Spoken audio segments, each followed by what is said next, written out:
చేరి వచ్చిన మీకందరికీ మనందరికీ ప్రభు అయిన యేసుక్రీస్తు వారి నామాన్ని బట్టి శుభాలు వందనాలు తెలియజేస్తున్నాను. ప్రార్థించి కార్యక్రమం ప్రారంభించుదాం.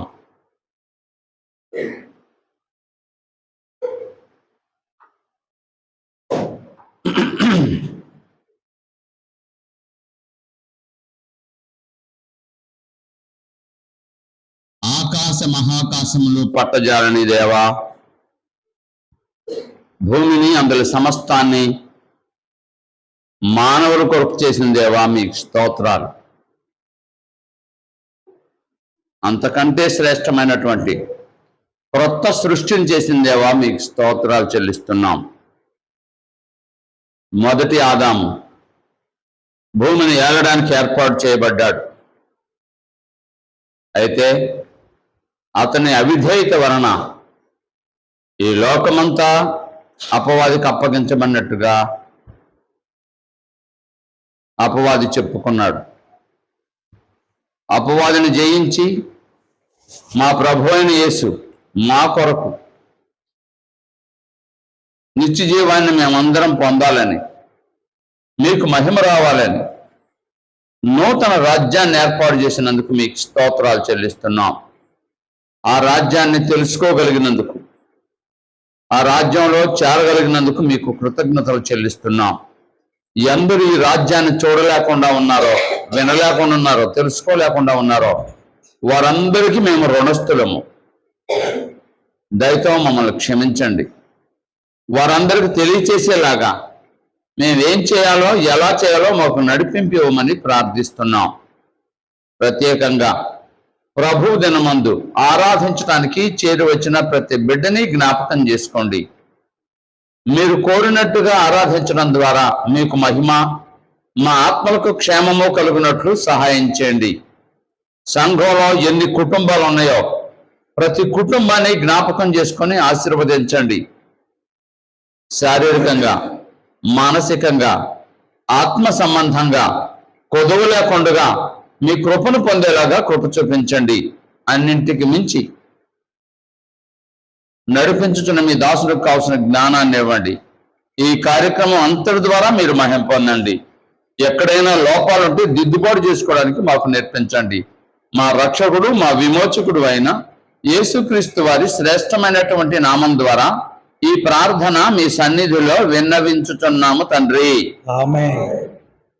చేరి వచ్చిన మీకందరికీ మనందరికీ ప్రభు అయిన యేసుక్రీస్తు వారి నామం ద్వారా వందనాలు, శుభాలు తెలియజేస్తున్నాను.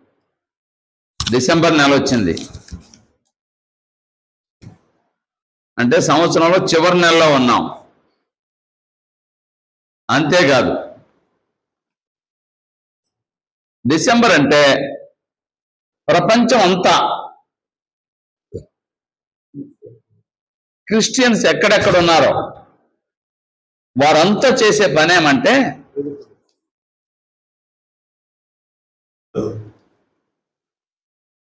ఈ నెలలో అనేక మందికి కానుకలు పంపిస్తూ ఉంటారు.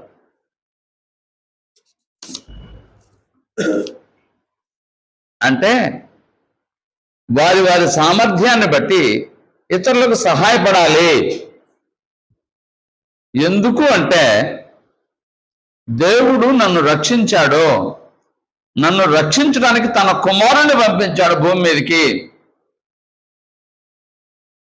దేవుడు నన్ను రక్షించడానికి తన కుమారుని భూమి మీదకి పంపించాడు. నేను ఆయన కోసం ఏం చేయాలి? కొంచెం అయినా ఇతరులకు సహాయపడాలి. మన తెలుగులో ఒక మంచి సామెత ఉంది, మానవ సేవే. అంటే మనిషికి సేవ చేస్తే దేవునికి సేవ చేసినట్లు. దేవునికి ప్రత్యక్షంగా ఎవరు సేవ చేయలేరు. ప్రత్యక్షంగా ఆయన సేవించబడేవాడు కాదు. ఆయన ఆజ్ఞలు పాటించడమే ఆయన సేవించడం. ఇంకా వివరంగా చెప్పాలంటే సేవించడం అనే మాటకు అర్థం ఏమంటే, చెప్పండి, సేవించడం అంటే ఏంటో?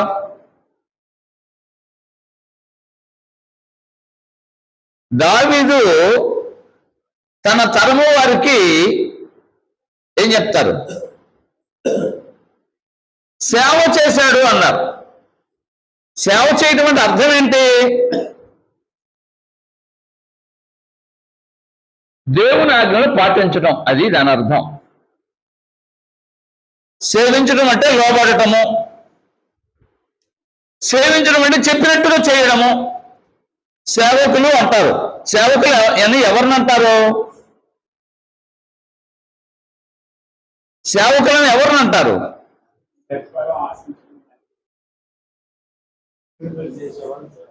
సేవకులను ఎవరిని అంటారంటే, సంపన్నులు ఉంటారు కొందరు, వారి దగ్గర పని చేయటానికి సేవకులను పెట్టుకుంటారు.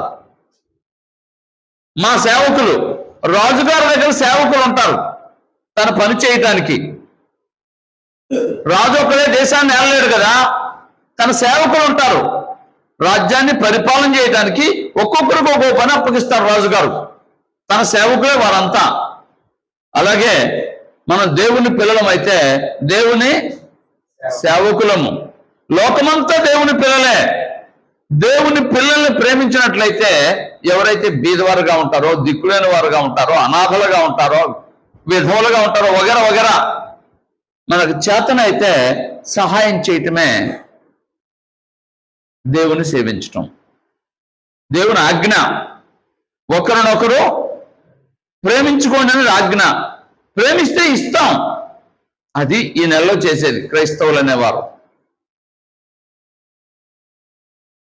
బహుశా సంపన్నుల మధ్యలో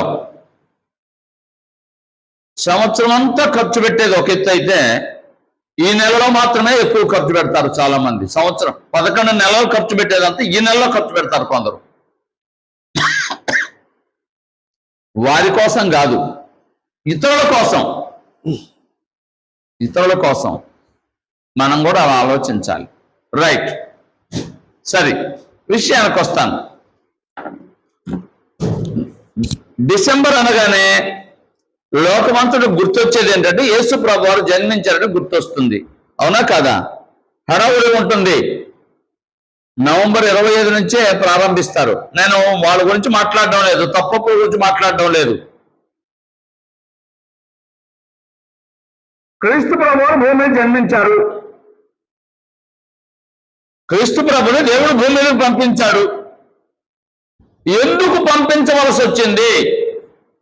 యేసు ప్రభు వారు భూమి మీదకి ఎందుకు రావాల్సి వచ్చింది? అది నా ప్రశ్న ఇవాళ. యేసు ప్రభు వారు భూమి మీదకి ఎందుకు రావాల్సి వచ్చింది, లేదా ఎందుకు వచ్చాడు అనేది మనం తెలుసుకోవడానికి ప్రయత్నం చేద్దాం. ఒక్కొక్కరు ఒక్కొక్క మాట చెప్పండి మీకు తెలిసింది. యేసు ప్రభు వారు భూమి మీదకి ఎందుకు వచ్చారు? రైట్, సూటిగా చెప్పారు. హెబ్రీ పత్రిక 10వ అధ్యాయము 7వ వచనం చదువుదాం. హెబ్రీ పత్రిక 10వ అధ్యాయం 7వ వచనం. హెబ్రీ 10:7.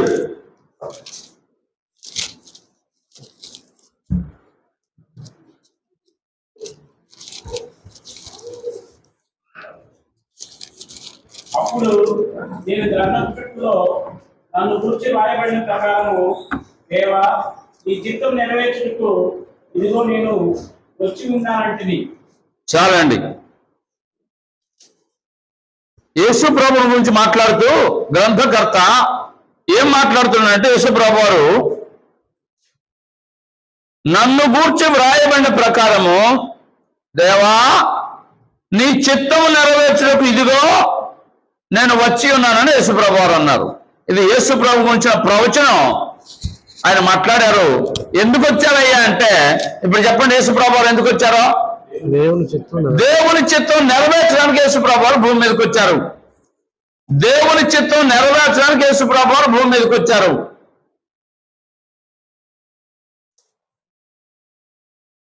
అంటే ఇంకో విధంగా చెప్పాలంటే, దేవునికి ఒక సంకల్పం ఉంది. ఆ సంకల్పాన్ని నెరవేర్చడానికి వచ్చాడు. సంకల్పము అంటే ఒక పని లేదా ఏదైనా చేయడానికి తీసుకునేటటువంటి దృఢమైనటువంటి నిర్ణయం లేదా నిశ్చలమైనటువంటి నిర్ణయం.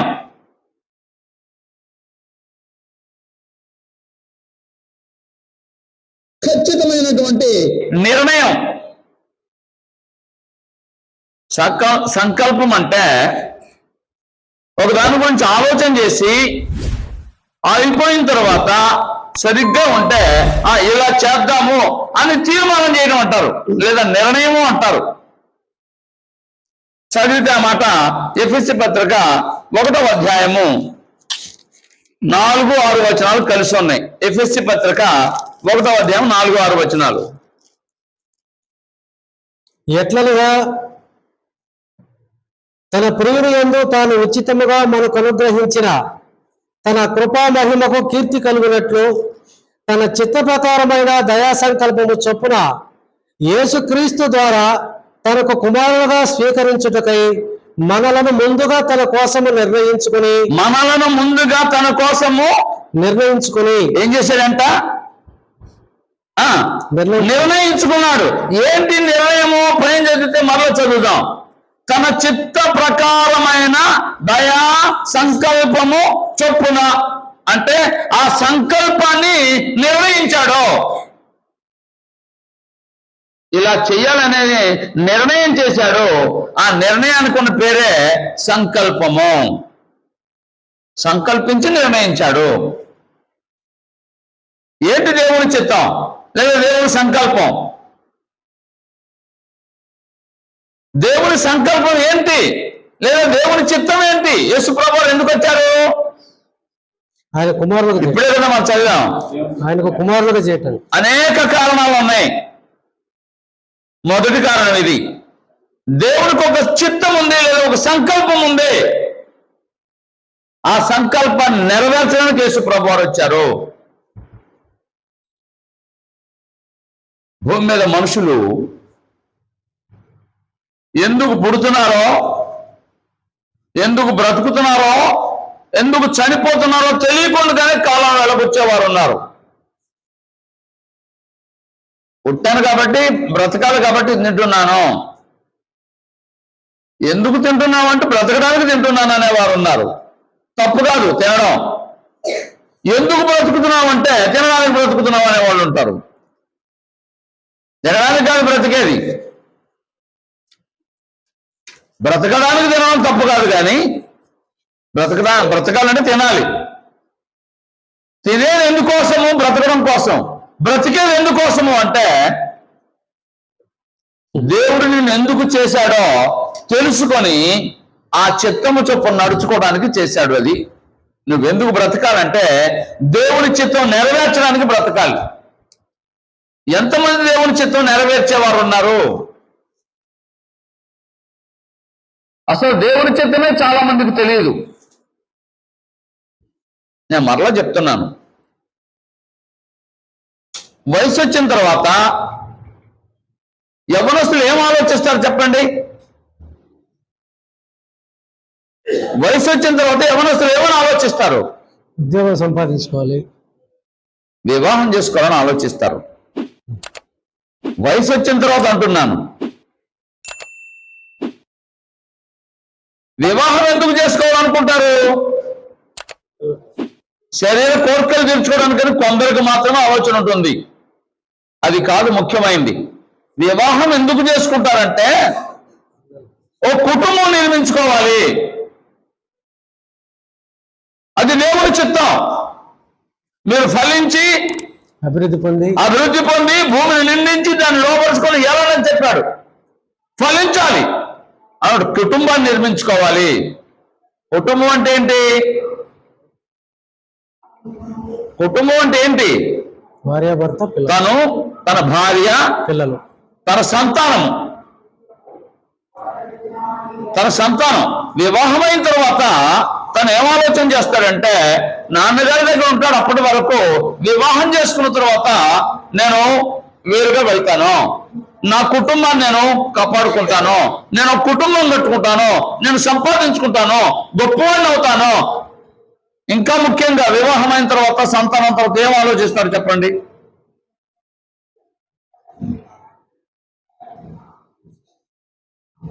సంతానం తర్వాత ఏం ఆలోచిస్తాడు? పిల్లల కోసం కష్టపడతాడు. నిజం చెప్పలే,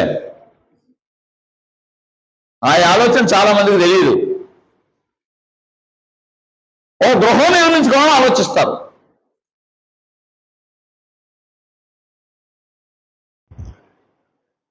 ఓ గృహం నిర్మించుకోవాలని ఆలోచిస్తారు. ఎందుకు గృహం నిర్మించుకోవాలని ఆలోచిస్తారు చెప్పండి? ఏంటండి ఈ ప్రశ్నల పరంపర? గృహం ఎందుకు? నివాసం ఉండడానికి ఎక్కడైనా ఉండొచ్చు కదా.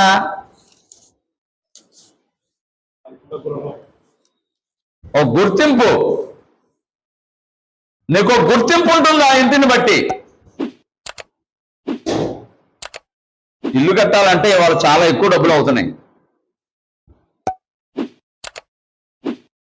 అయితే ఆ డబ్బు కంటే తక్కువలో వాడుకోవచ్చు. పట్టణాల్లో ఆలోచన చేస్తే ఒక ఇల్లు కట్టాలంటే కనీసం 10 లక్షలు అవుతుందా? కనీసం 10 లక్షలకు ఏం వస్తుంది సార్? కనీసం చరాగా రాదు. చిన్న ఇల్లు కట్టుకోవడానికి 10 లక్షలు అవుతుంది. 10 లక్షలకి నెలకు వడ్డీ ఎంత? 20,000. అవునండి, మినిమం 10,000 ఇస్తే బ్రహ్మాండమైన ఇల్లు వస్తుందిగా. నేను ఇల్లు కట్టుకోవడం తప్పు అనడం లేదు. పట్టణాల్లో ఇల్లు కట్టేవాళ్ళు లక్షలు పెట్టి కడుతున్నారు. ఎందుకంత ఖర్చు అంటే వాళ్ళ యొక్క స్థితిని తెలియచేస్తుంది ఇల్లు. మనుషుడు ఏ పోలిక? దేవుడు మన స్వరూపమందు మన పోలిక చొప్పున నరులను చేయడము అన్నాడు. మన స్వరూపమందు మన పోలిక చొప్పున నరులను చేద్దామన్నాడు. దేవుని పోలిక మనుషులు, దేవుని స్వభావము మనుషులు. అయితే తప్పు చేసినప్పుడు పోగొట్టుకున్నారు ఆ స్వభావాన్ని. పాపం చేసి ఆ స్వభావాన్ని పోగొట్టుకున్నారు, దేవుని స్వభావాన్ని, అపవాది స్వభావాన్ని తెచ్చుకున్నారు. మీరు మీ తండ్రి యొక్క అపవాది సంబంధులని యూదులతో యేసుప్రభువు వారు మాట్లాడారు. నిజానికి యూదులు ఎవరు? దేవుని పిల్లలు. దేవుని పిల్లలు అంటే దేవుని చిత్తం నెరవేర్చేవారు. దేవుని చిత్తం నెరవేర్చడం లేదు. ఎందుకనంటే వారు అపవాది ఊరిలో పడిపోయారు. లోకమంతా అపవాది ఊరిలో పడిపోతుంది. ఇక్కడ ఇవ్వాల్సింది కాదు ఈ సంగతి. 6,000 సంవత్సరాల నాటిది. దేవునికి ఒక చిత్తం ఉంది. ఏంటో చిత్తం అంటే ఇప్పుడు మనం వినబోతున్నాం. పేతురు పత్రిక 1వ అధ్యాయము 20వ వచనం చదువుదాం. పేతురు పత్రిక 1వ అధ్యాయం 20వ వచనం. ఆయన మొదటి పత్రిక. ఆయన జగత్తు పునాది వేయబడక మునిపే నియమింపబడును. యేసు ప్రభువు వారు ఎప్పుడు నియమించబడ్డాడు? జగత్తు పునాది వేయబడక మునిపే నియమింపబడ్డాడు.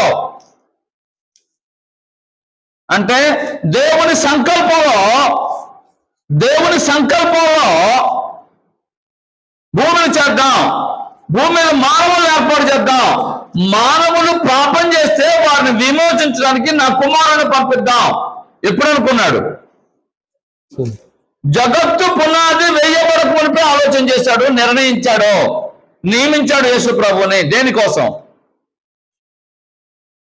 మనుషులకి పాపం పరిహరించడానికి, మనుషుల కోసం. పాపం చేస్తే మనుషులు ఆ పాపం నుంచి విమోచించడానికి బలిగా దేవుని కుమారుణ్ణి పంపాలని జగత్తు పునాది వేయబడక మునిపే నిర్ణయించాడు లేదా నియమించాడు. నేను చెప్పడం లేదు ఈ మాట. ఎవరు చెప్తున్నారు? దేవుడు చెప్తున్నాడు. పరిశుద్ధాత్ముడి ద్వారా మాట్లాడుతున్నాడు దేవుడు. దేవుని సంకల్పం ఏమంటే ఇప్పుడు మనం విన్నాం. జగత్తు పునాది వేయబడుకుంటే మనుషుల కోసం యేసు ప్రభు చనిపోయి సమాజపడి తిరిగి లేపబడాలి.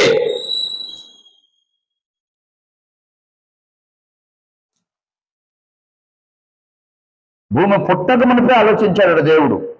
భూమి పుట్టక మునిపే నిర్ణయించాడు దేవుడు. భూమి పుట్టక మునిపే దేవుని సంకల్పం. అది ఏంటంటే యేసు ప్రభు వారు భూమి మీద చనిపోవాలి, సమాధి చేయబడాలి, తిరిగి లేపబడాలని దేవుని సంకల్పం. ఎందుకు ఆ సంకల్పం అలా చేశాడో నాకు తెలియదు. ఆయన చెప్పినవే మనం తెలుసుకోవాలి. ద్వితీయోపదేశకాండ గ్రంథం 29వ అధ్యాయం 29వ వచనం.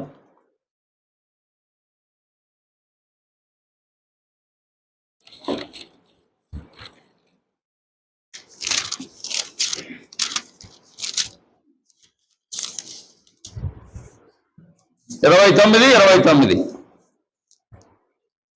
రహస్యములు మన దేవుడైన యెహోవాకు చెందును. అయితే మనము ఈ ధర్మశాస్త్ర వాక్యములన్నింటినీ అనుసరించి నడుచుకున్నట్లు బయలుపరచబడినవి ఎల్లప్పుడూ మనవియో మన సంతతి వారి ఎరుగునని చెప్పుదురు. చాలండి. మోషే ఇశ్రాయేలుతో మాట్లాడుతున్నాడు. చాలా రహస్యాలు ఉన్నాయి, అవి దేవుడికే తెలుసు. బయలుపరచబడినవి మాత్రమే మనకి మన సంతతి వారికి. అంటే దేవుడు చెప్పినవే మనం తెలుసుకోవాలి. దేవుడు చెప్పని వారి గురించి మనం తెలుసుకునే ప్రయత్నం చేయకూడదు అని అంటున్నాడు. చాలా మంది చెప్పని వాటి గురించి ప్రయత్నాలు చేసేవారు ఉన్నారు. దేవుని కంటే తెలివైన వారు అన్నట్టుగా మాట్లాడటానికి ప్రయత్నం చేస్తారు. అది సరైనది కాదండి. దేవుడు మనకు తెలియజేసింది ఏమంటే, దేవుడికి ఒక సంకల్పం ఉంది. ఆ సంకల్పం ఏంటంటే, దేవుడు తన కుమారుని భూమి మీద పంపించాలనుకున్నాడు. దేనికంటే మానవుల్ని విమోచించడానికి పంపించాలనుకున్నాడు. మనుషుల్ని ఎందుకు చేయాలి, మళ్ళా వాళ్ళ కోసం ఆయన తన కుమారుని ఎందుకు ఇవ్వాలంటే నేను జవాబు చెప్పలేను, నాకు తెలియదు. దేవుడు అనుకున్నాడంతే, దేవుని సంకల్పం అది. రైట్. మనుషుల్ని చేశాడు. మనుషుల్ని చేసి ఏదైనా తోటలో పెట్టాడు. మీకు అందరికి తెలుసు. ఏదైనా తోటలో ఆదాంకి ఏం పని అప్పగించాడు చెప్పండి? ఏదైనా తోటలో దేవుడు ఆదాంకి ఏం పని అప్పగించాడు?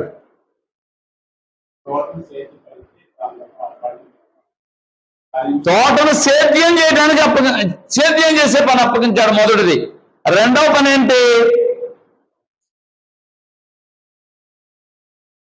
ఆదికాండ గ్రంథం 2వ అధ్యాయము 15వ వచనం.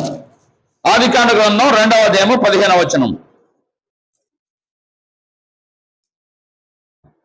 మరియు దేవుడైన యెహోవా నరుని తీసుకొని ఏదైనా తోటలో సేద్యపరచుటకునో దాన్ని కాచుటకునో దానిలో ఉంచెను.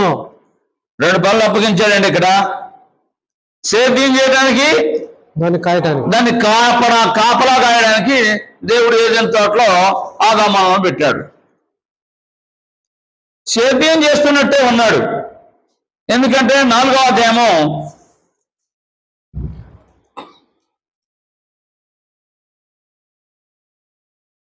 4వ వచనం చూడండి, లేకపోతే 2వ వచనం. 4వ అధ్యాయం 2వ వచనం. తర్వాత ఆమె అతని తమ్ముడగు హేబేలును కనెను. తర్వాత ఆమె అతని తమ్ముడగు హేబేలును కనెను. హేబేలు గొర్రెల కాపరి, కయీను భూమిని సేద్యపరచువాడు. చాలండి. భూమిని సేద్యం చేస్తున్నాడు కాబట్టే తన కుమారుడు కూడా ఆ పనిలో ఉన్నాడు. ఎవరు ఆ కుమారుడు? ఆదాము. కయీను. అర్థం చేసుకోవచ్చు మనం. భూమిని సేద్యం చేయడానికి దేవుడు పెట్టాడు ఆదాము వాళ్ళని. ఆదాము సేద్యం చేస్తున్నట్టున్నాడు, ఆ పనిలోనే ఉన్నాడు కయ్యను కూడా. ఇంతవరకు బాగానే ఉంది. రెండవ పని ఏంటి? కాపలా కాయాలి. కాపలా కాయాలంటే కాస్తున్నాడు. ఒకసారి ఆలోచన చేద్దాం. తిమోతి పత్రిక మొదటి పత్రిక 2వ అధ్యాయము 14వ వచనం చదువుదాం. తిమోతికి రాసిన మొదటి పత్రిక 2వ అధ్యాయం 14వ వచనం.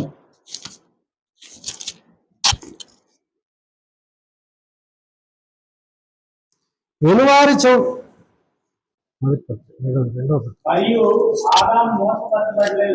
ఆదాము మోసపరచబడలేదు కానీ స్త్రీ మోసపరచబడి అపరాధంలో పడింది.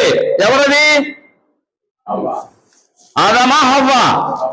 కొద్దిగా లాజిక్ గా ఆలోచిద్దాం. ఇక్కడ ఆదాము హవ్వలు 2 ఉన్నారు. ఆదాము హవ్వ అనే వాళ్ళు ఇద్దరు ఉన్నారు. ఇద్దరు ఎవరు మోసపోయారు, ఎవరు మోసపోలేదని చెప్తున్నారు పరిశుద్ధాత్ముడు. ఆదాము మోసపరచబడలేదు కానీ స్త్రీ మోసపరచబడి అపరాధంలో పడిందంటే అక్కడ కొంచెం ఆలోచన చేస్తే ఆదామును కూడా మోసం చేయడానికి ప్రయత్నం చేసినట్టు కనబడటం లేదు మనకి. బహుశా ఆదామును కూడా మోసం చేయడానికి ప్రయత్నం చేసి ఉండొచ్చు. ఆదాము వల్ల పడినట్టుగా కనబడటం లేదు.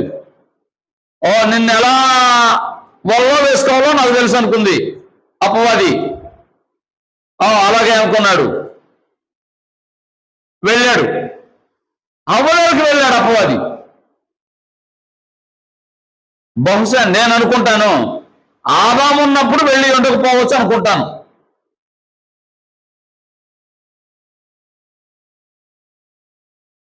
ఏదేది చెప్పిందో నాకు తెలియదు, లేదు ఏం చెప్పాడో నాకు తెలియదు. మొత్తం మీద ఆశ కలిగేలాగా చెప్పాడు. ఆ పండ్లు కొన్ని తిన్నది, మరికొన్ని తీసుకొచ్చి ఆదాము కూడా పెట్టింది హవ్వ. మరలా వినండి మాట.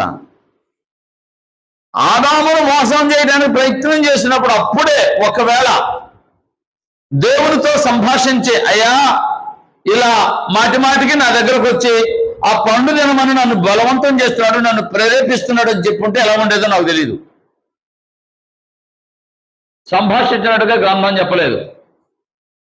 రెండవది, సరే ఆయన వెళ్ళలేదు అంటే సరిగ్గా కాపలా కాయలేదు.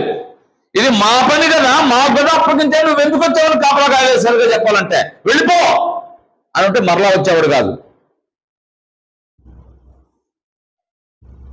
మరలా వచ్చాడు అవ్వ దగ్గరికి.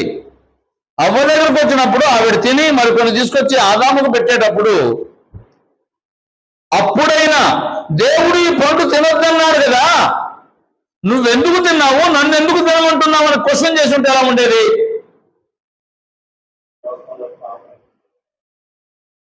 అంటే ఆదాము ఒక పని పూర్తి చేశాడు కానీ రెండో పని సరిగ్గా పూర్తి చేయలేదు. కాపలా కాయటం సరిగ్గా లేదు. మరలా వినండి అయ్యా అమ్మ, జాగ్రత్తగా వినండి. మనకు అప్పగించిన పనిని నమ్మకంగా చేయాలి. మనకు అప్పగించిన పని కాకుండా దేనికోసమో ప్రయాసపడుతూ ఉంటాం. ఆదాముకు అప్పగించిన పని ఏంటంటే రెండు పనులు ఉన్నాయి. ఒకటి సేద్యం చేయడం, సేద్యం చేస్తున్నట్టు కనబడుతుంది, కయ్యను కూడా ఆ పనిలో ఉన్నాడు కాబట్టి. రెండో పని కాపలా కాయడం. ఒకవేళ తన దగ్గరకు వచ్చారో లేదో నాకు తెలియదు కానీ వచ్చుంటే తరిమి వేసాడేమో. అవ్వ దగ్గరికి వచ్చినప్పుడైనా అవ్వ తిన్నప్పుడు అవ్వ కొన్ని పండ్లు తీసుకొచ్చి ఆదాముకు పెడితే, నువ్వు ఎందుకు తిన్నావు, నన్ను ఎందుకు తినమంటున్నావు, దేవుడు చెప్పారు కదా అనే మాట ఆదాము అని ఉంటే ఇంకోలా ఉండేది లోకం.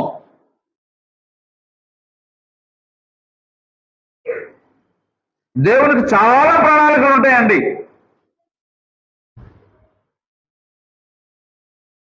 మనసుంటే మార్గం ఉందన్నట్టు చేయాలనుకుంటే ఏ విధంగా చేయొచ్చు. ఆయన దేవుడు. పండు తినకుండా ఉంటే ఏం చేయాలనుకున్నాడో పండు తిన్నాడు ఆదాము కూడా. ఎవరి మాట విని? హవ్వ మాట వినా, దేవుని మాట వినా? నా మాట మరలా వినండి. చాలా మంది మనుషుల మాట వింటారు కానీ దేవుని మాట వినరు. ఎక్కడ ప్రారంభమైంది? చాలా మంది అపవాది మాట వింటారు కానీ దేవుని మాట వినరు. ఎక్కడ ప్రారంభమైంది? నేను 2 క్వశ్చన్స్ వేశాను. మనుషుల మాట వింటారు కానీ దేవుని మాట వినరు. మనిషి మాట విన్నవారు ఎవరు? ఆదాము. అంటే హవ్వ మాట విన్నాడు. అపవాది మాట విన్నవారు ఎవరు? హవ్వ. అయ్యా నువ్వు ఎవరి మాట వింటున్నావో నాకు తెలీదు. అపవాది మాట వింటున్నావా, మనుషుల మాట వింటున్నావా? మనుషుల మాట వినొద్దని నేను అనడం లేదు. దేవుని మాట కంటే ఎక్కువ కాకూడదు. పేతురు అన్నాడు, మీ మాట వినడం మేలా, దేవుని మాట వినడం మేలా, మీరే న్యాయం చెప్పండి అన్నాడు కదా. కాబట్టి దేవుని మాట వినాలి. ఆదాము దేవుని మాట వినలేదు, హవ్వ దేవుని మాట వినలేదు. మరి ఎవరి మాట విన్నారు? ఆదామేమో హవ్వ మాట విన్నాడు హవ్వేమో అపవాది మాట విన్నది. అందువల్లే లోకంలోకి పాపం వచ్చింది. ఆదాము తన పనిని సరిగ్గా నిర్వర్తించలేదు. ఇది మనం నేర్చుకోవాలి. ఆదాము తన పనిని సరిగా నిర్వర్తించలేదు, ఆజ్ఞాపించింది చెప్పలేదు. ఇంకో విధంగా ఏమనంటే దేవుని సేవించలేదు. సేవించడం అంటే ఆయన చెప్పినట్టు చేయటమే. దేవుని సేవించాలి, దేవుని మాట వినాలి, దేవుని సంతోషపెట్టాలి. అందుకు దేవుడు మనిషిని చేసింది. అయితే మనిషిని చేస్తే మనిషి దేవుని మాట వినలేదు.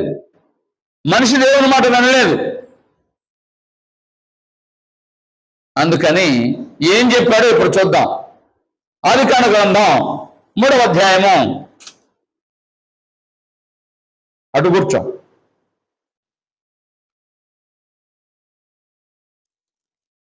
ఆదికాండ గ్రంథం 3వ అధ్యాయము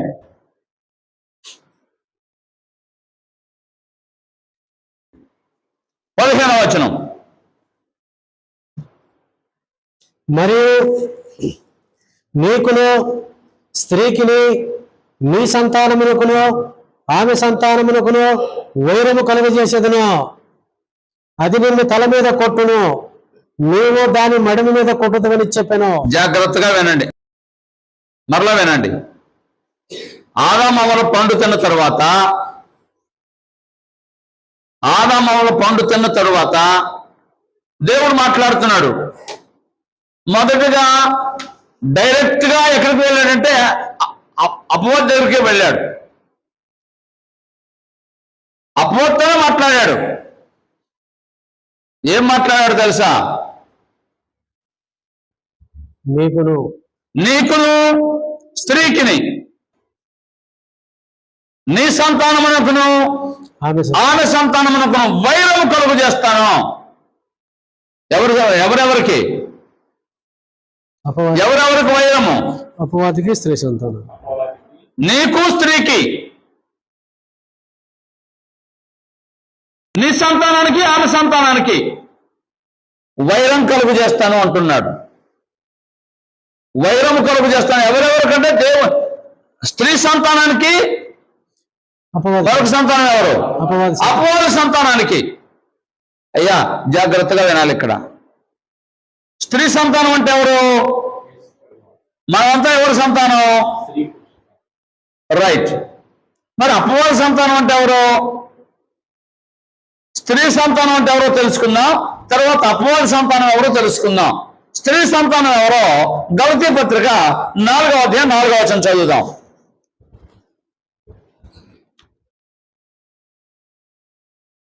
దేవుని సంకల్పాన్ని బయలుపరిచాడు. ఇక్కడ జగత్తు పునాది వేయబడక మునిపే దేవునికి ఒక సంకల్పం ఉంది. ఆ సంకల్పాన్ని మొట్టమొదటిగా అపవాదితోనే మాట్లాడుతున్నాడు. గలతీ 3వ అధ్యాయం 15వ వచనం చదివాం. ఇప్పుడు గలతీ పత్రిక 4వ అధ్యాయం 4వ వచనం చదువుతున్నాం. అయితే కాలము పరిపూర్ణమైనప్పుడు దేవుడు తన కుమారుని పంపెను. జాగ్రత్తగా వినండి. ఆయన స్త్రీ యందు పుట్టి మనము దత్తపుత్రులము కావాలని లోబడిన వాడాయను. ఆయన స్త్రీ యందు పుట్టి, ఎవరు పుట్టారు? యేసుప్రభు వారు స్త్రీకి జన్మించాడు. మనం అందరం స్త్రీలకే జన్మించామండి, అది గుర్తుపెట్టుకోండి. మనం కూడా స్త్రీలకే జన్మించాం, కానీ పురుషుల ద్వారా స్త్రీ ద్వారా భూమి మీదకి వచ్చాం. కానీ యేసుప్రభు వారు మాత్రం స్త్రీ వల్ల మాత్రమే వచ్చాడు.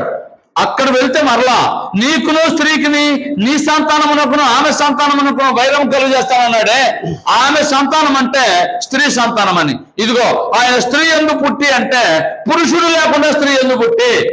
ఇంకా వివరంగా చెప్పాలంటే, నేను ఎంతో ఒక మాట అన్నాను, మీరు గమనించారో లేదు. స్త్రీ దగ్గరకు వచ్చాడు అపవాది. స్త్రీని మాటలతో లోపరుచుకుని స్త్రీ పండు తినేలాగా ప్రేరేపించాడు. ఎవరది? అపవాది.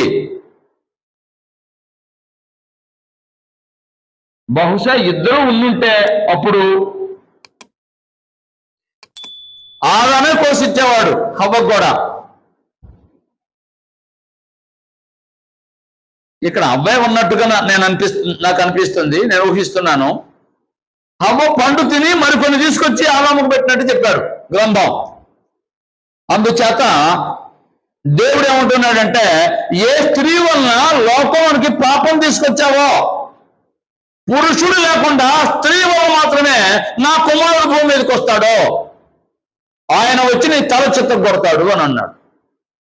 అది దేవుని సంకల్పం. ఏంటంటే అపవాదిని జయించాలి. దేవుని కుమారుడు వచ్చి అపవాదిని జయించాలంటే ఎక్కడి నుంచి రావాలి? స్త్రీ నుంచి రావాలి. దేవుని సంకల్పం ఏంటో చెప్తున్నాడు. దేవుని సంకల్పం ఏమంటే పురుషుడు లేకుండా స్త్రీ ద్వారా దేవుని కుమారుడు భూమి మీదకి రావాలి. అది దేవుని సంకల్పం. పురుషుడు లేకుండా స్త్రీ ద్వారా మాత్రమే రావాలి. సైన్స్ ఒప్పుకోదండి. సంతానం కావాలంటే స్త్రీ పురుషుల కలయిక వల్ల సంతానం సంభవిస్తుంది, సంతానం కలుగుతుంది. గర్భం రావాలంటే అదొక సూత్రం. కానీ యేసు ప్రభు వారు మాత్రం అలా జన్మించలేదు. ప్రకృతికి విరుద్ధంగా జన్మించాడు ఆయన. ఇక్కడ ఒక మాట మనం నేర్చుకోవాలి. అదేమంటే, అది ఎలా సాధ్యమండి? స్త్రీకి పురుషుడితో సంబంధం లేకుండా సంతానం ఎలా వస్తుందని చెప్పి చాలా మంది అడుగుతారు. వారు అడగడంలో తప్పు లేదు. వారి ప్రశ్నకు జవాబు ఉంది. ఏంటా జవాబు అంటే, ఈ సృష్టి అంతా ఎలా వచ్చింది? దేవుడు చేస్తూ వచ్చింది. ఎవరు చేశారు? దేవుడు చేశాడు. ఎక్కడి నుంచి తీసుకొచ్చేశాడు? అది ఆయనకి తెలియదు. అంత పెద్ద పర్వతాలు, ఎంత పెద్ద సముద్రం, పంచభూతాలు, అంత పెద్ద సూర్యుడు, ఇంత పెద్ద విశ్వాన్ని ఎలా చేశాడు దేవుడు? ఎవరు చెప్పలేదు, దానికి జవాబు లేదు. బైబిల్ జవాబు చెప్పింది. దేవుడు కలుగునుగా కంటే కలిగింది. కలుగునుగా కంటే ఏమి లేని చోట కలుగునుగా కంటే కలిగితే ఉన్న చోట నుండి స్త్రీల నుంచి సంతానం తీసుకురావడం సాధ్యమా అసాధ్యమా? సాధ్యమే. ఎందుకంటే ఏమి లేని చోట ఇంత పెద్ద విశ్వాన్ని కలుగు చేశాడు దేవుడు. తన చిత్త ప్రకారంగా తన సంకల్పం నెరవేర్చడానికి సమయం వచ్చినప్పుడు ఒక స్త్రీ ద్వారా తన కుమారుని భూమి మీద పంపించడం విశేషమేం కాదండి. విశేషం ఏమీ కాదు. అది ఆయనకు సాధ్యమే. దేవునికి సమస్తము సాధ్యమే. అది దేవునికి సృష్టిని జరిగించాడు కాబట్టి ఇది కూడా సృష్టే. దేవుని శక్తి చేత ఆయన భూమి మీదకి రావడం జరిగింది. దేవుని దగ్గర ఉన్నాడు ఒకప్పుడు. ఆయన మరియ గర్భం నుంచి భూమి మీదకి వచ్చేలాగా దేవుడు ఏర్పాటు చేశాడు. మరియ గర్భంలోకి ఎలా వెళ్ళారనేది నాకు తెలియదు. కొన్ని సంగతులు అంతే తెలియవు మనకి. దేవుడు కలుగు చేసుకున్నాడు. మరియ గర్భం ద్వారా ఆయన భూమి మీదకి వచ్చేలాగా ఏర్పాటు చేశాడు. ఇది దేవుని సంకల్పం. నేను ఒక మాట చెప్పాను, దేవుని సంకల్పం ఏంటో. స్త్రీ ద్వారా దేవుని కుమారుడు భూమి మీదకి రావాలి అన్నది దేవుని సంకల్పము. మొదటి మాట. మరొక మాట విందాం, దేవుని సంకల్పం ఏంటో. అంటే జగత్తు పునాది వేయబడినప్పుడు ఆయన నియమించాడు యేసు ప్రభుని భూమి మీదకి రావాలని, మనుషుల పాపాలు విమోచించాలని. ఆయన ఎలా రావాలంటే స్త్రీ ద్వారా రావాలి, పురుషుడు లేకుండా. ఎందుకు రావాలి స్త్రీ ద్వారా అంటే, స్త్రీ పురుషుడు కలిగి ఉన్న లోకమంతా వస్తుంది కదా, ఇంకా ప్రత్యేకత ఏముంది? అందుకనే ప్రత్యేకతను కనబరచడానికి, దేవుడు తన శక్తిని లోకానికి తెలియచేయడానికి పురుషుడు లేకుండా స్త్రీ ద్వారా వచ్చేలాగా దేవుడు ఏర్పాటు చేశాడు. అది 6000 సంవత్సరాల నాడు చెప్పాడు. చెప్పిన 4000 సంవత్సరాలకి తన కుమారుని భూమి మీదకి పంపించాడు. స్త్రీ సంతానం ద్వారా యేసుప్రభువు వారు భూమి మీదకి వచ్చారు. ఎన్ని సంవత్సరాల తర్వాత? దేవుడు చెప్పిన మాట ఎప్పుడు? ఆదాముతో చెప్పాడు. ఆదాము తరువాత 4000 సంవత్సరాలకు యేసుప్రభువు వారు భూమి మీద జన్మించారు. ఎప్పుడు సంకల్పించాడు ఇది? జగత్తు పునాది వేయబడక మునిపే. అంటే ఆయన సంకల్పం ఎప్పుడు చేశాడో నాకు తెలియదు, కానీ ఆయన చెప్పిన తర్వాత ఆ మాట నెరవేర్చడానికి మాత్రం ఎన్ని సంవత్సరాలు పట్టింది? 4000 సంవత్సరాలు. 4000 సంవత్సరాల తర్వాత ఆ మాటను నెరవేర్చాడు. మనం ఏమనుకుంటామంటే చాలా సార్లు దేవుడి పని ఇప్పటికిప్పుడే కాలేదనుకుంటాం, ఇప్పటికిప్పుడే కాలేదనుకుంటాం.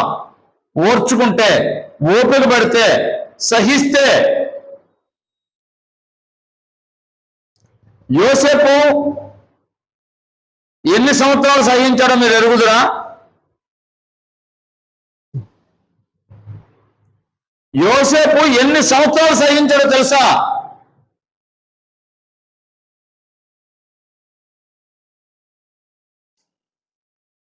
ముప్పై సంవత్సరాలు సహించారు. 1, 2, 3, 4, 5, 10, 20 కాదు, 7 సంవత్సరాలు. 30 సంవత్సరాలు సహించాడు శ్రమల్ని. ఎంత అంటే ఇంటిలో అన్నదమ్ములు తన్ను అసహించుకునేవారు.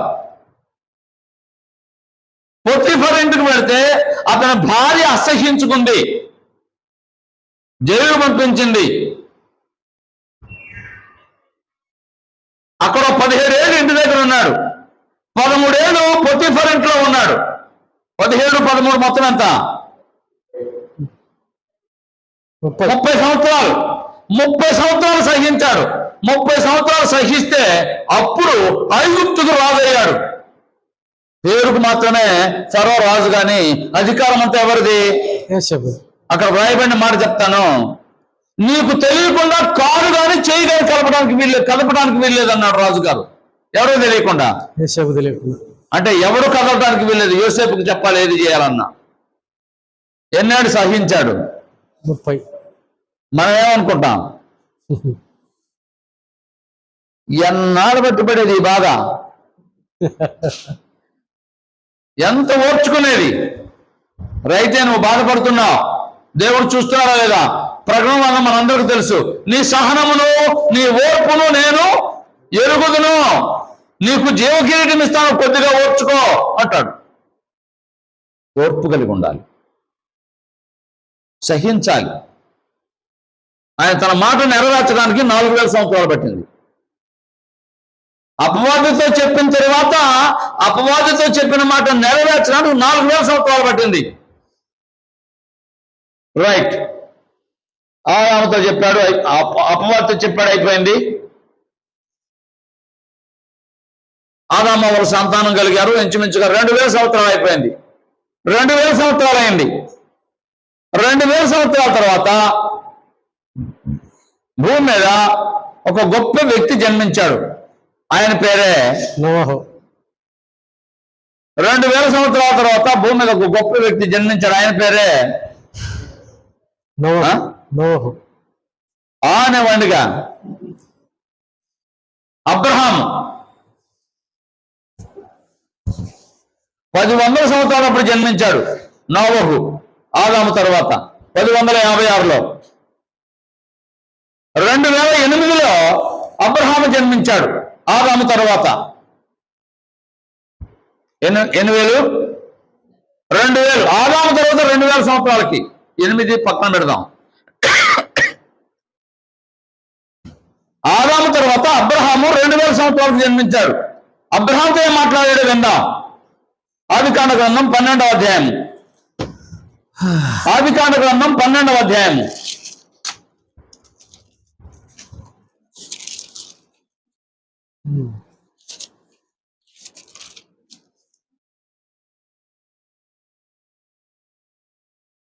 మూడవ వచనం.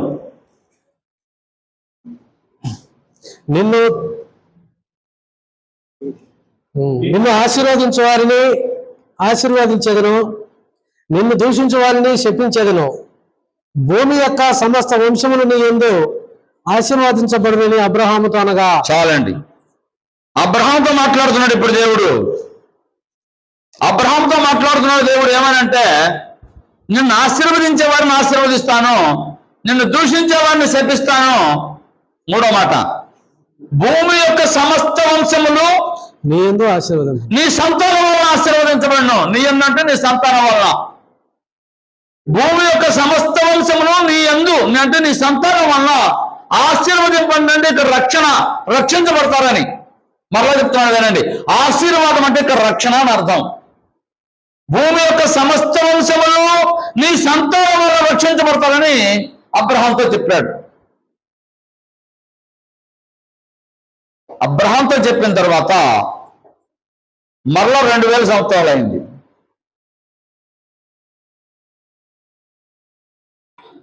2000 సంవత్సరాలు అయింది. అబ్రహాంతో చెప్పిన తర్వాత 2000 సంవత్సరాలకు యేసు ప్రభువు భూమి మీద జన్మించారు.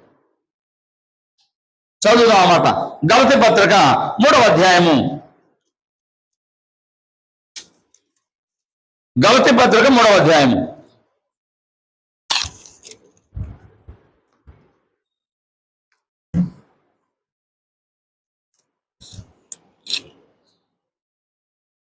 వచనం 16వ వచనం.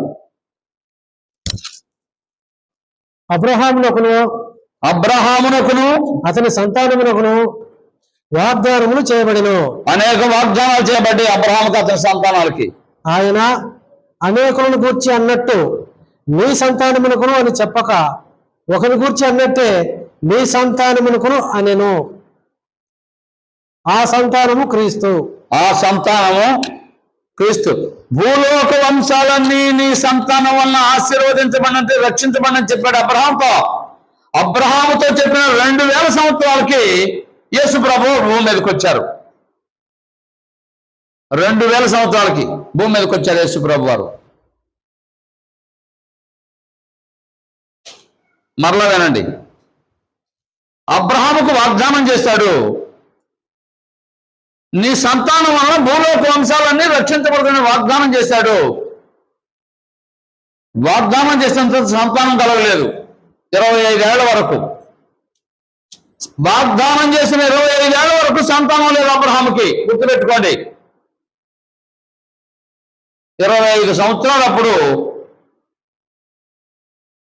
దేవదూతను పంపించి నీకు సంతానం కలుగుతుందంటే నమ్మాడు. సంతానం కలిగింది.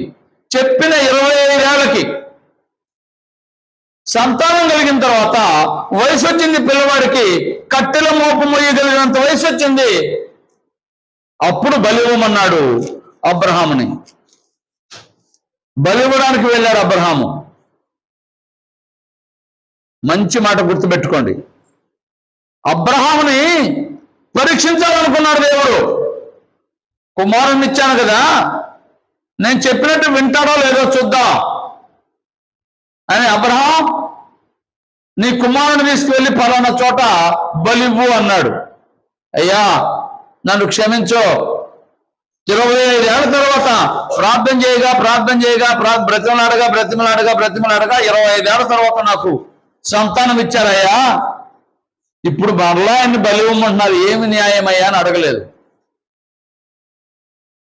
తీసుకువెళ్ళాడు బలి ఇవ్వడానికి వెళ్ళేటప్పుడు అబ్రహాం అనుకుంటున్నాడట. గుర్తుపెట్టుకోండి. అబ్రహాము ఏమని నమ్ముతున్నాడంటే నా కుమారుడు బలి ఇవ్వమన్నాడు, బాగానే ఉంది. అంతకంటే ముందు నాకేం చెప్పాడు దేవుడు? నీ సంతానాన్ని ఇస్సాకు వల్ల అయినదే నీ సంతానం అనమని అన్నాడు. ఇస్సాకు వల్ల సంతానం కలుగుతుంది. ఆ సంతానం నుంచి లోక రక్షకుడు వస్తాడు. ఆయన వల్ల భూలోకంలో వారందరూ రక్షించబడతారని చెప్పాడు కదా. ఇస్సాకును బలిస్తే చనిపోతే మరలా సంతానం ఎట్లా వస్తుంది? ఇస్సాకు వలన లోకరక్షకుడు ఎట్లొస్తాడు అంటే ఇస్సాకును బలిస్తే తిరిగి లేపుతాడు, బ్రతుకుతాడు. ఇస్సాకు వివాహం అవుతుంది, పిల్లల్ని కంటాడు. ఆ పిల్లల నుంచి లోకరక్షకుడు వస్తాడని ఎవరు నమ్మారు? అబ్రహాం నమ్మాడండి. అయ్యా మరలా వినండి. చనిపోయిన వాళ్ళని దేవుడు లేపుతాడు అని అంతకు మునిపి ఎవరు చనిపోయారు కానీ చనిపోయిన వాళ్ళు ఎవరు బ్రతకలేదు. గుర్తుపెట్టుకోండి. అంతకు మునుపు చనిపోయిన వాళ్ళు ఎవరు బ్రతకలేదు. ఎవరైనా బ్రతికారా? ఏం చెప్పరు. ఎవరైనా చనిపోయిన వారు బ్రతికారా? అబ్రహాముకు ముందు బ్రతకలేదండి. చనిపోతూ తీసుకెళ్లి సమాధి చేశారు. మనం కూడా తెలియదు, చనిపోయిన వాళ్ళని సమాధి చేస్తామా, ఇంట్లోనే పెట్టుకుంటామా? చనిపోయిన వారందరూ సమాధి చేశారు. కానీ అబ్రహాము నమ్ముతున్నాడు, నా కుమారుని బలిస్తాను, 2 ముక్కలుగా చేస్తాను, దేవుడు తిరిగి బ్రతికిస్తాడు, వివాహం చేస్తాను, అతనికి సంతానం కలుగుతుంది, ఆ సంతానం నుంచి మెస్సియా వస్తాడు, ఆయన ద్వారా లోకంలో అందరూ రక్షించబడతారు అని అబ్రహాము నమ్మాడట. నేను చెప్పలేదండి ఈ మాట, గ్రంథం చెప్పింది. చదువుదాం. హెబ్రీ పత్రిక 11వ అధ్యాయము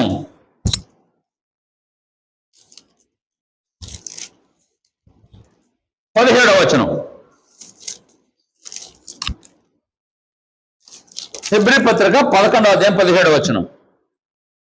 అబ్రహాము శోధింపబడి విశ్వాసమును బట్టి ఇస్సాకును బలిగా అర్పించెను. ఎవడు ఆ వాగ్దానమును సంతోషముతో అంగీకరించునో, జాగ్రత్తగా వినండి, ఆ వాగ్దానము అంటే ఇస్సాకు వలనైనది నీ సంతానం అనబడును, మరియు భూలోక వంశములన్నీ నీ యందు ఆశీర్వదించమని వాగ్దానం చేసే దేవుడు ఆ వాగ్దానాన్ని అన్నాడట. అంగీకరించును, ఇస్సాకు వలనైనది నీ సంతానం అనబడును అని ఎవరితో చెప్పబడినో ఆ అబ్రహాము మృతుల సైతం లేపుటకు దేవుడు శక్తిమంతుడని ఎంచిన వాడై తన ఏకైక కుమారుని అర్పించి ఉపమాన రూపముగా అతనిని మృతులలో నుండి మరలా పొందెను. అది తిరిగి బ్రతికిస్తాడు అని నమ్మాడట అబ్రహాం. మరలా వినండి మాట. మొట్టమొదటిగా దేవుడు శక్తివంతుడు, దేవుడు చనిపోయిన వాళ్ళు కూడా తిరిగి లేపగలడు అని నమ్మిన వారు ఎవరంటే ఎవరు? అబ్రహాం. అందుకే అబ్రహాం పేరేం పేరు? విశ్వాసాలకు తండ్రి. విశ్వాసాలకు తండ్రి అనే పేరు ఎందుకు వచ్చిందంటే, చూడలేదు అతను చనిపోయిన వాళ్ళని బ్రతికించడం. ఎవరు చనిపోయినా సమాధి చేశారు. అతను కళ్ళ ముందు ఎంతమంది చనిపోయారో, ఎంతమందిని సమాధి చేశాడో, సమాధి కార్యక్రమాలకు వెళ్ళాడో నాకు తెలియదు. కానీ ఇప్పుడు అబ్రహాం ఏమంటున్నాడంటే, నా కుమారుణ్ణి బలిస్తే దేవుడు వాగ్దానం చేశాడు కాబట్టి అబద్ధమాడేవాడు కదా ఆయన శక్తివంతుడు, నా కుమారుని తిరిగి బ్రతికిస్తాడు, అంతేకాదు ఆయన సంతానంలో నుంచి భూలోక వంశాలని ఆశీర్వదించడానికి లోకరక్షకుడు వస్తాడని నమ్మాడు. అబ్రహాము నా దినములు చూడగోరాడు, చూచి ఆనందించాడు అన్నాడు యేసుప్రభు. ఎప్పుడు చూశాడు? విశ్వాసంలో చూశాడు. మెస్సియా వస్తాడని చూశాడు. వస్తాడని చూశాడా లేదా?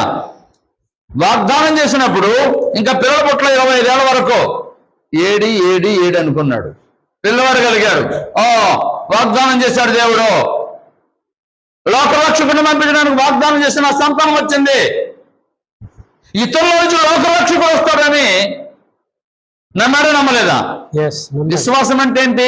నిరీక్షింపబడు వాడి యొక్క నిజస్వరూపం. నిరీక్షణ అంటే ఏంటి? అదృశ్యమైనది ఉన్నాను, చెప్పబడింది నెరవేర్చుతారని ఎదురు చూడటం. అది మా ప్రార్థనలో. ఇప్పుడు చెప్పండి, సాతానుతో చెప్పిన మాట ఏంటి? నీ తల చెత్త కొడతాడు. అబ్రహాంతో చెప్పిన మాట ఏంటి? నీ సంతానం వల్ల భూలోక వంశాలన్నీ ఆశీర్వదించబడతాయని చెప్పాడు. 2000 సంవత్సరాల తర్వాత వచ్చాడు. మరొక మాట చెప్తాను. అబ్రహాంతో చెప్పిన తర్వాత ఇంకో 1000 సంవత్సరాలు అయింది. అంటే ఆదాము దగ్గర నుంచి 3000 సంవత్సరాలు అయింది. 3000 సంవత్సరాలు అప్పుడు ఏం జరిగిందో ఇంకొక మాట విందాం.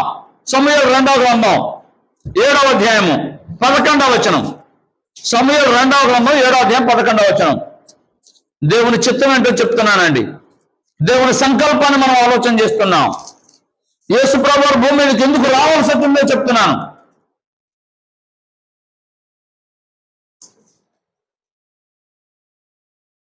ఏడవ అధ్యాయం 11వ వచనం.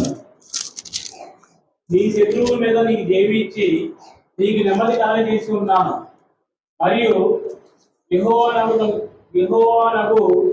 నేను నీకు తెలియజేయనిదేమనగా, నేను నీకు సంతానం కలగజేయదును. నీ దినము సంపూర్ణములప్పుడు నీవు నీ పితరులతో కూడా నిద్రించిన తర్వాత నీ గర్భంలో నుండి వచ్చిన ఈ సంతతిని హెచ్చించి రాజ్యమును అతనికి స్థిరపరిచెదను. అతడు నా నామఘనత కొరకు ఒక మందిరము కట్టించును. అతని రాజ్య సింహాసనమును నేను నిత్యంగా స్థిరపరిచెదను. చాలండి. ఇక్కడ ఇంకో మాట చెప్తున్నాడు దేవుడు దావీదుతో. ఏం మాట్లాడుతున్నాడంటే, దావీదు నువ్వు చనిపోతావు, చనిపోయిన తర్వాత నీ సంతానం ఉంది, ఆ సంతానం నుంచి ఒక అతను వస్తాడు. అతను వచ్చి ఏం చేస్తాడు? చివరి భాగం, అతడు నా నామ ఘనత కొరకు ఒక మందిరము కట్టించు. ఒక మందిరం కట్టిస్తాడు. నా నామ ఘనత కొరకు ఒక మందిరం కట్టిస్తాడు. బా అయ్యా, దేవుని సంకల్పం ఏంటో ఒకసారి జ్ఞాపకం చేసుకుంటే, నేను 3వ మాట చెప్తున్నాను. ఇప్పుడు 2 మాటలు చెప్పాను. మొదటి మాట, స్త్రీ సంతానంలో నుంచి స్త్రీ సంతానంగా వచ్చి అపవాది యొక్క తలను చిత్తుగొట్టాలి. అబ్రహాము సంతానం నుంచి వచ్చి భూలోకంలో ఉన్న వంశాలందరూ రక్షించబడేలాగా చేయాలి. దావీదు సంతానంలో నుంచి వచ్చి దేవుని నామ ఘనత కొరకు ఒక మందిరం కట్టించాలి. నేను ఇందాక మాట్లాడుతూ ఒక మాట చెప్పాను, వయసు వచ్చిన తర్వాత వివాహాన్ని గురించి ఆలోచిస్తాడు, వివాహం అయిన తర్వాత సంతానం గురించి ఆలోచిస్తారు, సంతానం కలిగిన తర్వాత వారికి తనకు ఒక నివాసం ఉండాలని ఆలోచన చేస్తారు. తన ఘనత, తన గుర్తింపు ఎక్కడ ఉందంటే తన గృహం వల్ల వస్తుంది, తన కుటుంబం వల్ల వస్తుంది, తన పిల్లల వల్ల వస్తుంది. నా మాట మరలా వినండి.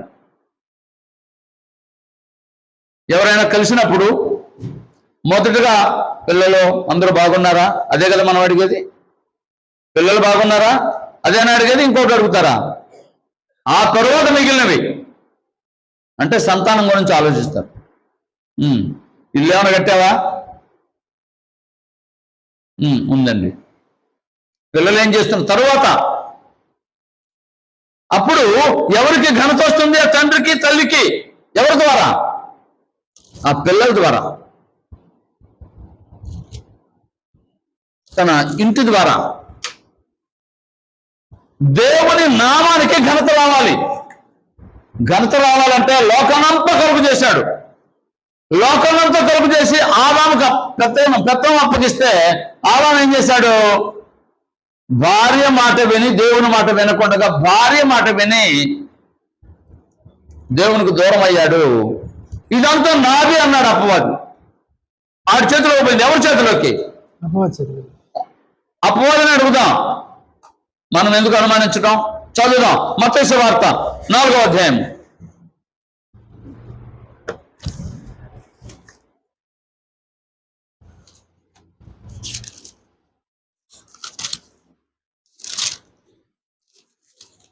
తొమ్మిదవ వచనం.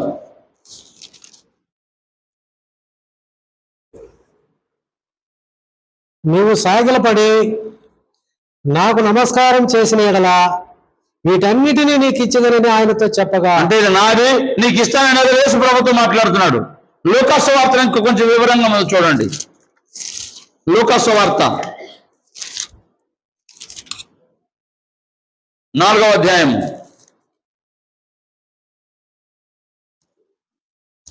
6వ వచనం.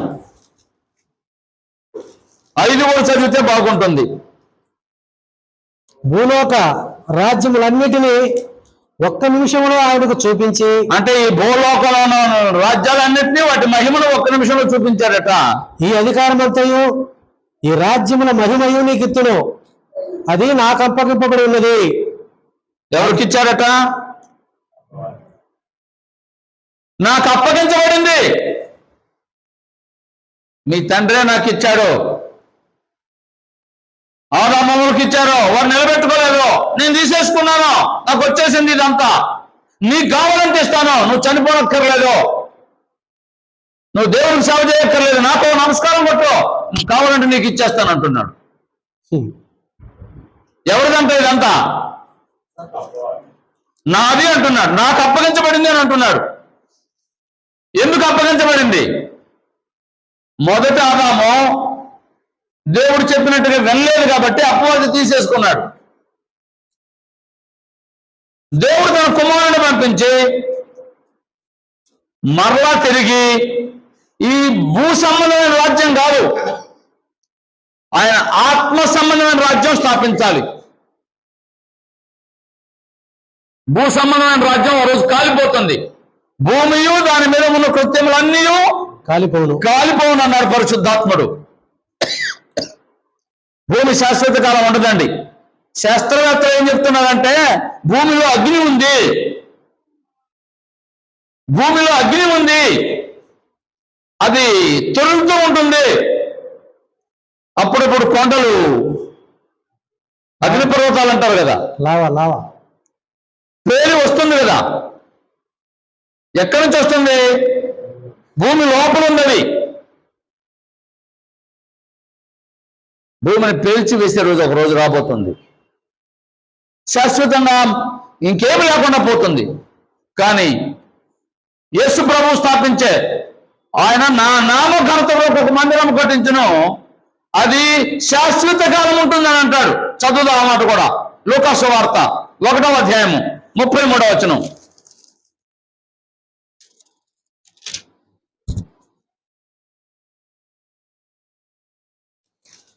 ఆయన యాకోబు వంశములను యుగయుగముల వేలును, ఆయన రాజ్యము అంతము లేనిదై ఉండునని ఆమెతో చెప్పెను.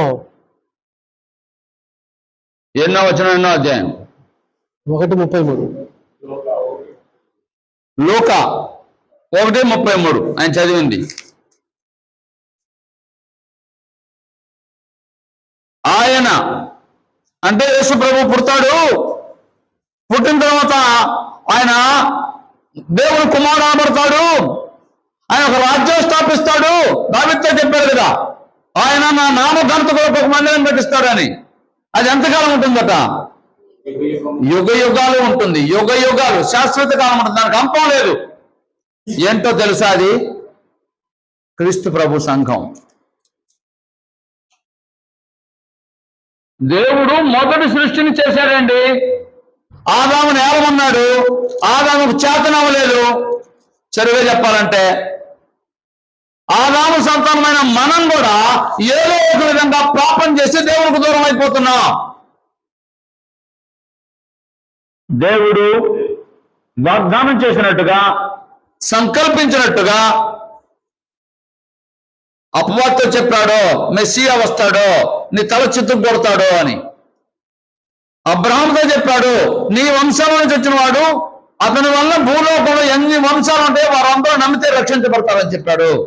దావీదుతో చెప్పాడు ఏమయ్యా అంటే, అతడు నా నామ ఘనత కొరకు ఒక మందిరాన్ని కట్టిస్తాడు. అది యుగ యుగాలు ఉంటుంది, శాశ్వత కాలం ఉంటుంది. దానికి అంతం లేదు. దేనికి అంతం లేదు? క్రీస్తు ప్రభు రాజ్యానికి లేదా క్రీస్తు ప్రభు సంఘానికి. ఈ బండ మీద నా సంఘమును కట్టుదును, పాతాళ ఒక ద్వారమును దాని ఎదుట నిలువ నేరం. అంటే అర్థం ఏంటో తెలుసా? పాతాళం కూడా ఏం చేయలేదు. చనిపోయిన వాళ్ళందరూ పాతాళం మింగి వేస్తుంది. కానీ క్రీస్తు సంఘంలో ఎవరైతే చేరతారో వారికి మాత్రం పాతాళం లేదు.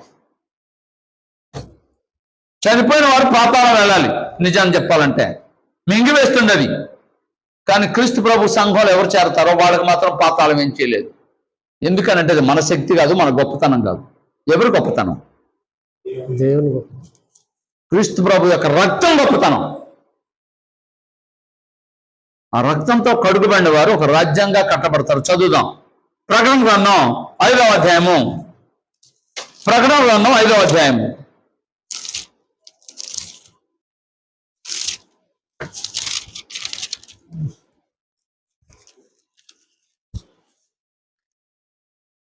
తొమ్మిది 10 కలిసి ఉన్నాయండి. ఆ పెద్దలు,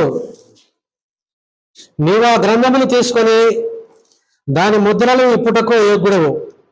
నీవు వధింపబడిన వాడవై నీ రక్తం ఇచ్చి ప్రతి వంశములోనూ, ఆయా భాషలు మాట్లాడే వారిలోనూ, ప్రతి జనములోనూ, ప్రతి ప్రజలోనూ, ప్రతి జనములోనూ దేవుని కొరకు మనుషులను కొని మా దేవునికి వారిని ఒక రాజ్యముగాను యాజకులుగాను చేసితివి.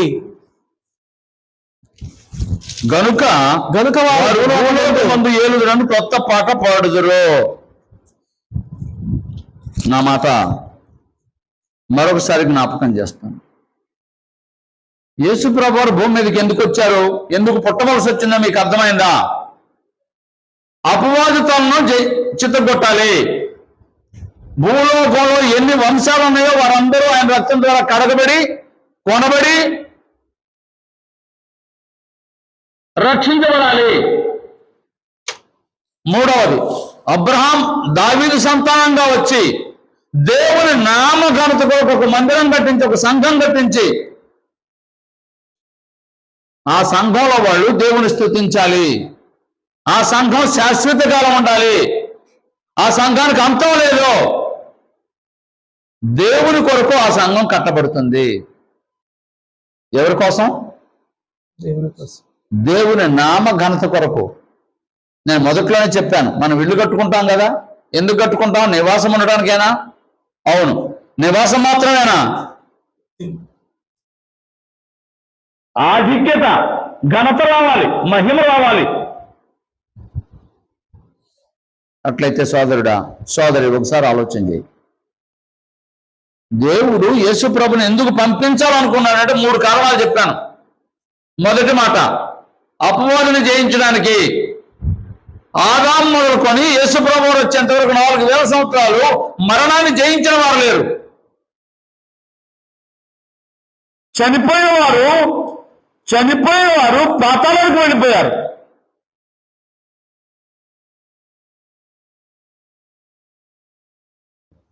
సమాధి నుంచి ఎవరు తిరిగి లేపబడలేదు. యేసు ప్రభువు వచ్చి మరణాన్ని జయించాడు, అంటే అపవాదిని జయించాడు, అంటే పాతాళాన్ని జయించాడు. రెండవ మాట, యేసు ప్రభువు వారు అబ్రహాము సంతానంగా వచ్చి, అబ్రహాము సంతానం అని యూదులకు మాత్రమే ధర్మశాస్త్రం ఒకప్పుడు, కానీ ఇప్పుడు అలా కాదు. నేను యెరూషలేము వెళ్ళాను, దేవుని ఆరాధించడానికి వాళ్ళ దగ్గరకు వస్తానన్నాను. మీరు రాకూడదు అన్నారు. అదేంటంటే మీరు యూదులు కాదు కదా అన్నారు. వెళ్ళడానికి వీల్లేదు వారి దగ్గరికి, వారితో కలిసి ఆరాధించడానికి వీల్లేదు. యూదులు మాత్రమే ఆరాధించాలి దేవుణ్ణి. అన్యుడు వస్తే రాళ్ళతో కూడా చంపుతారు. దేవుణ్ణి ఆరాధించాలంటే అవకాశం లేదు ధర్మశాస్త్ర కాలంలో. ఇప్పుడు ఎవరైనా రావచ్చా? వారు వద్దంటే అన్నారేమో కానీ ఇక్కడ ఎవరైనా రావచ్చు. ప్రతి జనంలో నుంచి రావచ్చు. అది అబ్రహాముకు చేసిన వాగ్దానం నెరవేర్చాడు. మూడవదిగా, క్రీస్తు ప్రభు ఆత్మసమైన ఒక రాజ్యాన్ని, సంఘాన్ని ఏర్పాటు చేసి దేవుడు అందులో నివసించడానికి. చదువుదాం ఎఫెసీ పత్రిక 2వ అధ్యాయం, చాలాసార్లు చదువుకున్నాం, మరలా చదువుదాం. 2వ అధ్యాయం 22వ వచనం. ఆయనలో మీరు కూడా ఆత్మ మూలముగా దేవునికి నివాస స్థలము ఉండుటకు కట్టబడుచున్నారు. దేవుడు నివసించడానికి సంఘం కట్టబడుతుంది.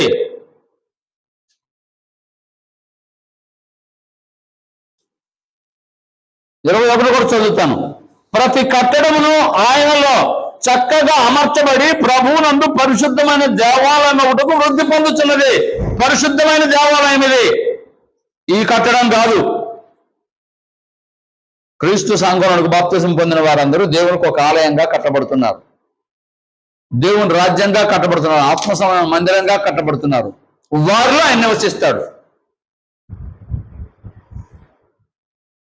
అందంగా ఉన్న ఇళ్ళన్నిటికి మనం వెళ్తామా అందులో ఉండడానికి? గొప్పగా ఉన్న ఇంటికి వెళ్తామా మనం అందులో ఉండడానికి? మన గృహానికే వస్తాం, మన ఇంటికే వస్తాం, అవునా కాదా? అట్లయితే దేవుడు ఎక్కడుంటాడు? క్రీస్తు ద్వారా ఎవరైతే కట్టబడుతున్నారో అందులో ఆయన నివాసం ఉంటాడు. అక్కడ దేవునికి మహిమ ఉంటుంది. దావీదుతో చెప్పిన మాట అది నెరవేర్చాడు. నేను 3 మాటలు మాటికి జ్ఞాపకం చేస్తున్నాను. 3 పనులు చేయడానికి యేసు ప్రభువు భూమి మీదకి వచ్చారు. మొదటిగా, సాతాను యొక్క బలం మరణాన్ని జయించడానికి యేసు ప్రభువు భూమి మీదకి వచ్చారు స్త్రీ సంతానంగా. రెండవదిగా, అబ్రహాము సంతానంగా సర్వలోకాన్ని రక్షించడానికి వచ్చాడు. మూడవదిగా దావీదు సంతానంగా ఒక మందిరాన్ని కట్టించారు. దేవుని నామఘనత ఒక మందిరం కట్టించి అందులో ఉన్న ద్వారా దేవునికి మహిమ రావాలని, అందులో దేవుడు నివసించాలని, మనం అందరం ఆ సంఘంలో పరలోకం వెళ్ళాలని యేసు ప్రభుని దేవుడు భూమి మీదకి పంపించాడు. అది దేవుని సంకల్పం. ఇది జగత్తు పునాది వేయబడకమునిపై ఆలోచించాడు దేవుడు, నిర్ణయించాడు. ఇది ఆయన సంకల్పం. ఈ సంకల్పం తెలియకుండా దేవుడు దేవుడు అంటే, ప్రభువు అంటే యేసు ప్రభు చెప్పాడు, ప్రభువా ప్రభు అని పిలిచి ప్రతి వాడు పరలోక రాజ్యంలో ప్రవేశింపడు కానీ నా తండ్రి చిత్తం ఎరిగి ఆ చొప్పున చేసేవాడే ప్రవేశిస్తాడు అన్నాడు. ఇది దేవుని చిత్తం. క్రీస్తు ప్రభు ద్వారా ఒక మందిరం కట్టబడాలి. ఆ చిత్తం ఎరిగి అందులో ప్రవేశించాలి. ఆ ప్రవేశించిన వాడు నిత్య జీవాన్ని స్వతంత్రించుకోవాలి. మీరందరూ ఆ విధంగా చేసినందుకు మీకు వందనాలు తెలియజేస్తూ, శ్రద్ధగా నాకు అభినందిస్తూ ముగిస్తున్నాను. అందరికీ వందనాలు. పరలోకపు తండ్రి, మా ప్రభు అయిన యేసుక్రీస్తు వారి నామం ద్వారా మీ సన్నిధిలో తలవంచుతున్నాం. ప్రభు దినమందు ఈ విధంగా చేరి ప్రార్థించడానికి, కీర్తించడానికి, గ్రంథంలో రాయబడిన మాటలు ధ్యానం చేయడానికి, ప్రభు బలంలో పాల్గొనడానికి, మీరు మాకు ఇచ్చిన దాని నుంచి తిరిగి మీ పని కొరకు కానుకగా సమర్పించడానికి మాకు ఇచ్చిన అవకాశాన్ని బట్టి స్తోత్రాలు, కృతజ్ఞతలు. మేమేమిచ్చి రుణం తీర్చుకోగలం? ఒకటి మాత్రం నేను చేయగలం, మిమ్మల్ని స్తుతించగలం, మీ మాటకు విధేయత చూపగలం. అదే మీరు మా నుండి కోరుతున్నారు. సేవించడం అంటే విధేయత చూపడం అని, ఆజ్ఞకు లోబడడం అని మాకు నేర్పించింది. దేవా మీకు స్తోత్రాలు. దావీదు తన వారికి సేవ చేశాడు అంటే మీ మాటకు లోబడ్డాడు, మిమ్మల్ని ఆరాధించాడు, అనేకులు ఆరాధించేలాగా ప్రేరేపించాడు, కీర్తనలు రాశాడు. అందుకు మీకు స్తోత్రాలు. అలాగే మేము కూడా మిమ్మల్ని ఆరాధించేలాగా, మీ ఆజ్ఞకు లోబడేలాగా, అనేకులు ప్రేరేపించేలాగా, మిమ్మల్ని స్తుతించేలాగా సహాయం చేయమని మనం చేస్తున్నాం. అబ్రహాం